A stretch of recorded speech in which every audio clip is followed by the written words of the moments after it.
لماذا تحاول الطعن بشكل مباشر أو غير مباشر فيما تسميه التنوير رغم معرفتك وعلمك؟ معرفتي وعلمي لا دخل لك به، ما عرفنيش انت انا شنو عارف.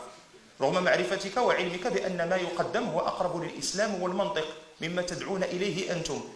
إذا من وليتي عارفني ما أدعو إليه وعارفني ما أعرف وعارفني ما أعلم وليتي سيدي ربي، إنك أنت علام الغيوب، وليتي سيدي ربي. قول لنا فين كاين نعم سيدي باش نقلبوا القبلة جيتك انت. الذي يطعن في رسالة رسول الله صلى الله عليه وسلم وضربوا طليله اللي من نقصدوا نحن بالتنويرين. راه ماشي اي واحد قال لك راه بغيت ننورك الله يزيدكم نور على نور، ماشي واحد قال لك بغيت ننورك راه يحسب على التيار التنويري. التيار التنويري نعطيك انا اشاره، قرا التوصيات اللي خرجت بها مؤسسه راند الامريكيه في 2003 اثناء الحمله على العراق مارس ابريل 2003. قرا التوصيات اللي خرجت بها مؤسسه راند وتفهمني التنوير اللي كنهضر عليه ان شاء الله.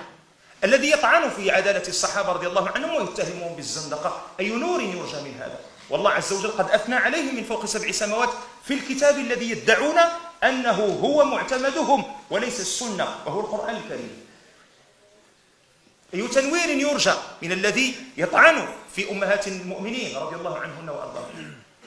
أي تنوير يرجى في الذي يريد أن يعطل أحكام الشريعة التي أنزلها الله عز وجل في كلامه، والكلام صفة لازمة له سبحانه جل في علاه، والكلام عن الصفات إنما هو فرع عن الكلام عن الذات.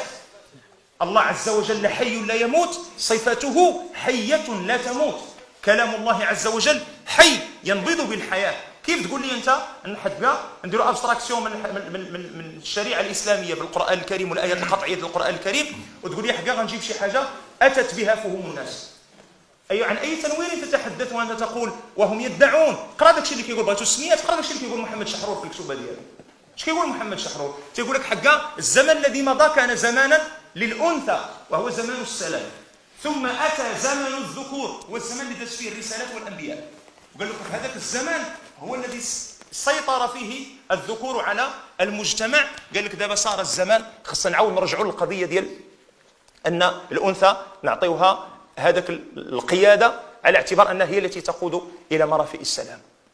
اتهام زمن النبوة من آدم إلى رسول الله صلى الله عليه وسلم بأنه زمن تسلط على المجتمعات البشرية. عن أي تنوير يتحدثون؟ وصرنا نراهم الآن يدعون جهارا نهارا إلى الزنا الصراح ويقسمونه بالعلاقات الرضائية، يدعون جهارا نهارا إلى أن يزال التجريم عن الخيانة الزوجية. نحن لا نقول أن القانون الذي يطبق الآن هو شريعة رب العالمين، لكن ما لا يدرك كله لا يترك ما أمكن منه. الله عز وجل قال لنا هل اللي كاين غايتنا الكبرى. أنا نجيك أنا من الآخر، غايتي هي أن يطبق شرع الله في أرضه. ما نحن عليه الآن ليس تطبيقا للشريعة، لكن نحن لا نقول الناس تطبقوا الشريعة الآن. القاعدة الفقهية التربوية معروفة، فقهوا الناس قبل أن تحملوهم على الفقه. الناس يعرفوه بعدا ويعرفوا الله عز وجل شكون هو ويعرفوا الدين شنو كيفاش داير ونعلموه هذه الامور. ويلا حصل من بعد ديك المساله تيسرق بالنصاب اللي ذكروه بالامور اللي ذكروها اللي سطروها الفقهاء مستلهمين ذلك من احاديث النبي عليه الصلاه والسلام وسيرته وسنته والقران الكريم، ديك الساعه نقطعوا ليه يدو. ما واحد ما عرفش سيدي ربي فين جا ونقول لي حق لا الشريعه بغيناها تطبق. هذا هدف نصبوا اليه وما يحيدنا عليه باذن الله عز وجل حتى حاجه، ولكن مسائل كتمشي بالتدرج. القانون اللي عندنا مجموعة كبيرة جدا فيه من الفصول القانونية مستلهمة من الشريعة الإسلامية. الزنا مجرم في القانون، يعاقب عليه بكذا، لا يعاقب عليه بما نص الله عز وجل. لكن كي قلت لكم ما لا يدرك كله لا يترك ما أمكن منه. قال لك سيدي هذه تي بغينا تحيد. تجريم الشذوذ الجنسي، الشذوذ الجنسي تسميهم المثليين، تسميهم ماشي مثليين على اعتبار انه زعما دي زومو اوموسيكسويل. اومو هي مثل يعني فحال شبيه، فكيسموهم المثليين باش ما يقولوش لا سيدي هم شواذ، شذوا عن القاعده الفطريه. عندي شاب ذاك النهار عنده تقريبا 15 سنه العام اللي فات قال لي على القضيه ديال الشذوذ وهذا الى اخره، وهو كان يعاني من هذه الامور هذه. قلت ليه الشذوذ؟ قلت ليه هذا الشذوذ خارج عن الفطره. قال لي لا هذا عادي، انا بجوج رجاله وكذا الى اخره. قلت ليه دوك جوج الرجاله بالمفتيشي خلاو المصريين بصريح العبارة ألا ينزو أحدهم عن الآخر؟ يطأ أحدهم الآخر. قال لي قلت لي أحدهم بفطرته يلعب دور الأنثى. والآخر يعلب، يعني أصل الأمر ذكر وأنثى. ما شذ عن هذه القاعدة فهو غير طبيعي. هذه ما كاملاش واحد 6 شهور، تقرير علمي زلزل الأوساط العلمية. لا دخل للجينات بالشذوذ الجنسي، لا دخل للجينات، ذاك لو جين هوموسيكسويل ولو جين كريمينال ولو جين لا لا لا، قال لك لا دخل للجينات بالشذوذ الجنسي. ما بعيدش، هذا آخر ما توصل إليه. احنا بغيتوا تهضروا بديك الهضره ديال دوك الناس، احنا نهضروا بالهضره ديال دوك الناس. هذا تنوير. رجل يأتي للنبي عليه الصلاة والسلام يقول له يا رسول الله، قال لي وجدت امرأتي مع رجل، ماشي في الزنقة، في الدار، وماشي تقرأ عليه القرآن، يعني في حالة معصية، تلبس أو تعري إن شئت. فكيقول لي النبي عليه الصلاة والسلام إما أربعة شهداء أو حد في ظهرك.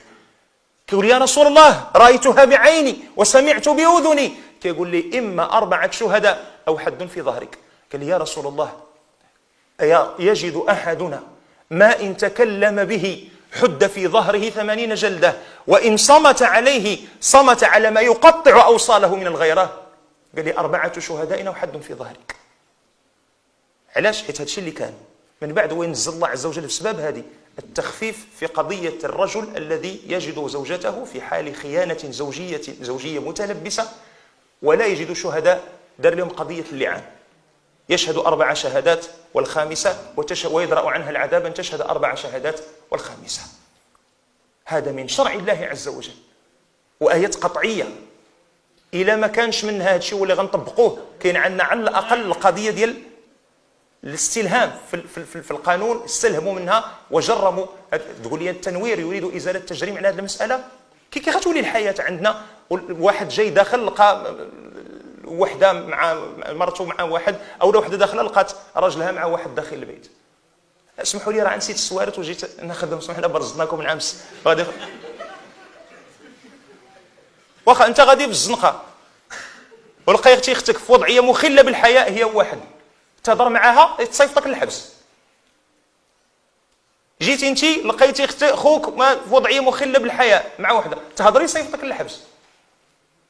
بل ولدك وبنتك دخل البيت وتلقاهم في وضعيه مخله بالحياء يصيفطوك للحبس الا دويتي.